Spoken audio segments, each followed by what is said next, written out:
It seems like at all times DC Comics have a mini series or something going on that is just so atrocious you wouldn't be able to stomach it. Whether it be Harley Quinn, the animated series from T. Franklin, Welcome to Smallville with Joanne Starer, Hawk Girl with Jadzia Axelrod, and recently we've gotten Gotham City Sirens from Leah Williams. Leah Williams is essentially a known quantity in comic books. She can't write. She's not funny. The only thing that she's ever had a modicum of success with, as far as people responding to the story, was not superheroes. It was Mary Jane as like a movie producer or something like that. But for some reason, DC continues to hire these people and feature them, and it has nothing to do with the stories because they can't write. These are just vessels to deliver comic book covers. Because these books aren't meant to be consumed like a regular comic book, you're supposed to just get them, slab them, and look at them for the rest of your life when it comes to the covers, including this series, which had, a big wraparound. If you got issues 1 through 4, you got a big connecting cover. And of course, the heroes, Harley Quinn, Poison Ivy, Catwoman, on the covers always look strikingly beautiful. When you see Punchline, the main villain on these covers, just strikingly beautiful. But that's what this series is. It's just a vessel to deliver comic book covers. And I think that's bullshit. And that's the reason that they put it out weekly. And Marvel Comics ended up doing this kind of at the end before they really just jettisoned Leah Williams off for good, where they're like, if we let people read the first issue, we let retailers see what it's really all about, the orders will decrease to such a degree that we can't really risk it. So we'll just put it out weekly within an entire month. They do the exact same thing right now with Steve Orlando. Anytime Steve Orlando's not doing basically Scarlet Witch, everything comes out weekly, especially the 2099 stuff, because they know the story is so bad. If people get a whiff of it, if they actually see it, they will remove it from the pools immediately. The orders will go down from retailers, and that's how they kind of sucker them in. We finally got Gotham City Sirens #4, and I showed you the big wraparound cover. And this is what the characters look like within the comic book itself. In my humble estimation, the worst looking Harley Quinn that we've ever gotten in our lives, a very odd looking Catwoman, a heinous looking Punchline, and even the White Rabbit, who's not necessarily a beautiful or super seductive character, but has certainly been pretty attractive in the past, looks like an absolute Butterface. This art is from Daniel Hilliard, and that's what's on the interior, and that's why DC Comics never actually thought that you were actually going to open up this comic book, or they wouldn't have allowed art this bad to actually make it through. What's going on with Harley Quinn there? That is the weirdest, not even mid, but kind of straight up ugly Harley Quinn I've ever seen. It's like Laura Dern in her 50s or something. It makes no sense. Harley Quinn is supposed to be a very sexy, charismatic character, and now you've just got like plain as Jane, doofus looking Harley Quinn. For some reason, Punchline has the face of the Wicked Witch of the West in this one. Like, why is her nose all crooked and stuff like this? And she looks a little bit different in some of the other images. That is the most heinous one. But how do you make Punchline, who was once like the future of DC Comics when it came to villains that people were really attracted to and really gravitated to, and now she's just, ugh. You just look at her and you go, what the hell happened to the character? And I believe, objectively looking at this, the best score that you can come up with this would be like a 1 out of 5, 2 out of 10. So it already precludes it from being even really a recommend, because the story would have to be absolutely perfect to barely get a recommend because the art is so bad.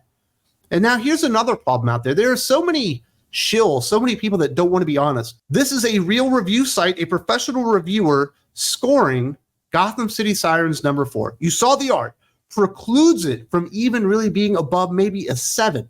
The art is that bad. Here we see Gotham City Sirens #4, critic rating aggregated at 7.8, user rating at 6.3.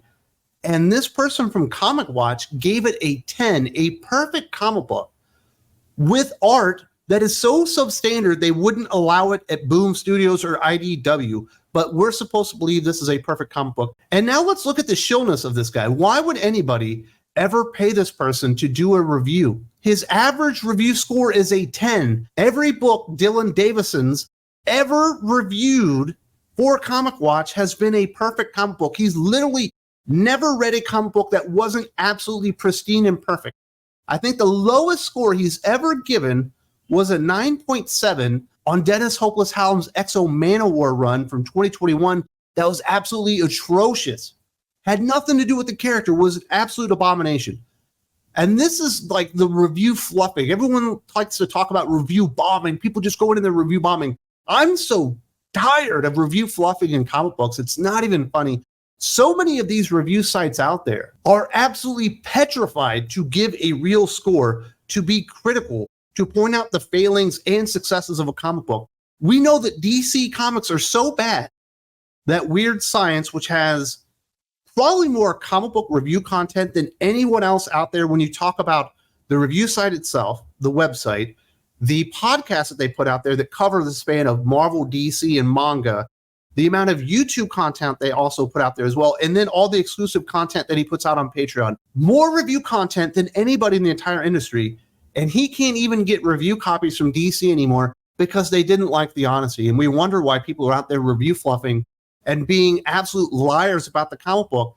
And then we see that 10 score, and we know it can't be perfect because the art is specifically atrocious and makes all the amazingly beautiful, sexy characters in the DC Comics universe, namely Harley Quinn, Poison Ivy, Catwoman, and Punchline, but also the White Rabbit, look atrocious. Now let's look at the story. How could Leah Williams in her writing, which we know isn't very good, actually make up the deficit to a perfect comic book? Well, it can't happen. As somebody that read the entire Gotham City Sirens number 1 through 4 over the past month, the one thing that stands out, it's not as bad as the rest, is Dumb Bunny, an enormous Arnold Schwarzenegger-like clone of the White Rabbit. How this character came into existence, I'm not really sure. I do know that they were doing some type of cloning perhaps at the Exo Punch factory, but she kind of just shows up, and guess what? She's really stupid, and that's probably the most original thing that happens in this comic book that might land. Dumb Bunny, not your dog. Dumb Bunny, stay here. Dumb Bunny needs some space, White Rabbit. And that's the extent of the way the character talks and communicates in the level of jokes that you can expect from a character like Dumb Bunny. Really just like lowest common denominator humor, which isn't something that bothers me to a great degree. I like stupid humor. It kind of works on me in doses, but that's the only thing that could be considered maybe funny. And quite frankly, the character is retarded. And she's like, I think they got dieted. Saying that they got killed and stuff like that. And the character is just a caricature. And when you read that, and I show you the character, and I show you the way the characters look, and you're like, well, maybe this book is for, like little girls. Maybe it's for little kids that really like physical humor and that kind of stuff, and really easy to understand jokes, lowest common denominator. They haven't fully developed their senses of humor and being able to really associate with like satire and things like that. Maybe that's who the book is for. Maybe it's for little girls, and they didn't want to shell out a lot of money for the artist, which they certainly didn't do in here. But you would be wrong, because when you get to the next set of jokes, it's the weirdest thing in the world. This happens essentially in every single issue of Gotham City Sirens. We get a whore joke where they just continuously call each other whores. So it can't be really for little kids. This is really for women, I don't know, over the age of 20, but still want to act like they're 8 years old. I'm not really sure. Punchline, pull me up whore. Harley Quinn, only if you call me that again, but as a compliment this time and not an insult. And there are at least like 2 or 3 other whore jokes just in that issue, and there's more in the other 3 issues, and it's kind of the weirdest thing. And you also get Punchline, who in the 2nd and 4th issue is that Hilliard guy is illustrating it, and issues 1 and 3 is actually Matteo Lally, and it looks much better. Admittedly, much better in issues 1 and 3. But in the 2nd issue, you also get Punchline in assless chaps. Certainly not for kids, but it's illustrated by that Daniel Hilliard guy, so she has no ass. Like, what is the point of the book? It's supposed to be sexy and seductive. You look at the covers, and that's supposed to draw you in. You get Punchline in assless chaps, should be somewhat titillating, right? Should be something naughty to at least admire, or something like that. And they couldn't even nail that. They literally got nothing right in this entire comic book. It's for an audience that is completely inexplicable. I don't know that there is a specific audience for the dearth of satire. I think it's supposed to be satire going on here. You have jokes for 5-year-olds that they'll get. You have jokes that are inappropriate for teenagers that they shouldn't be seeing. You get girls in assless chaps, but that doesn't even look cool. And you're just going, why did DC produce this? They produced it because they didn't care.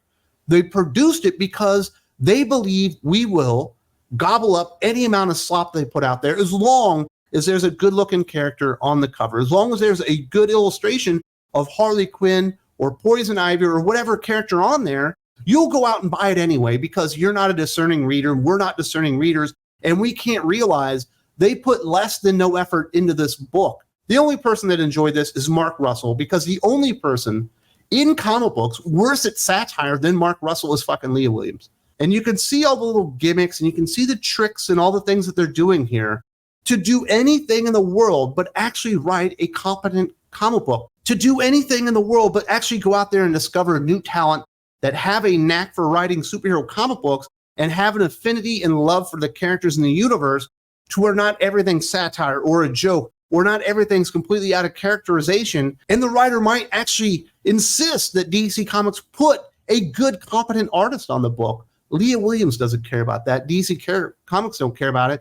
And it becomes too much over time. And I could go through the entire comic book and review it. I don't want to do that because the book was that bad. I hope you all skipped it, because I'm here to take the bullets for you guys to read this trash and say, hey, you might want to save your money on this one. But at some point, DC is going to drive me insane. They are. And I think it's bullshit that if you actually go out there and provide an honest feedback and criticism of a book like this, which should have been honestly scored maximum a 2.5 because the art is atrocious and the story isn't much better. If you actually went out there and put that on there, they would remove your access to DC Comics early so you can get reviews out on time and stuff like that. Because they are a petty company ran by petty people that will do anything in their power to not admit that they're bad right now, that they've done something wrong and that they need to improve. Scott Snyder and the Absolute Universe is about to come out. We've got All In coming out. What's the one thing DC Comics hasn't said to you or I or anybody? Hey, we might have got this last 3 years wrong and we want to make it better. And we promise you right now, we're going to do everything that we can to make sure the stories are better. Because they aren't going to do that. They will never improve until you get real leadership in there that actually care about the comic books and stop hiring morons, the leftovers from Marvel Comics like Leah Williams. Sure, you got your geek dad. They're going to say, oh, this is amazing stuff. You got your comic watch and be like, oh my goodness, perfect comic book. While DC Comics fans are absolutely vacating the building as fast as they can because they can actually see the disaster as it's unfolding in real time. If you do appreciate stuff like this and maybe even longer versions of these kind of reviews, I do want to invite you over to visit me on Think Critical Patreon, where you can support me in all we do on Think Critical YouTube. And you get lots of extra beddings there with extra reviews, podcasts, all that kind of stuff. Well over 40 hours of new stuff, original to Patreon every single month that you will never see here on YouTube.